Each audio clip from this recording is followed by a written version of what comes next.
Nakapaglinis na ba ang lahat? Andito na tayo talaga sa exciting part kapag umulan ng alikabok dito sa Middle East. Paborito kong gamitin maglinis ay yung tubig. Kaya nag-e-enjoy talaga ako maglinis dito. Sabi nga ng amo ko, sway-sway moya. Pero bahala na dyan, basta makapaglinis ako.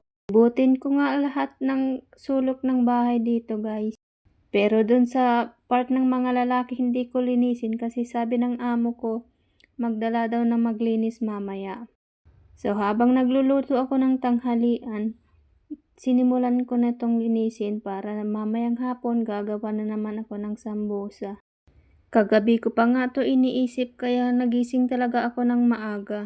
Eksakto naman na may follow-up check-up ako mamayang mga alas 9.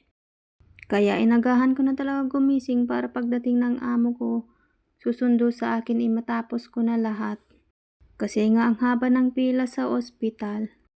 O siya, dyan na kayo at dito na rin ako. Salamat sa panonood. Bye-bye!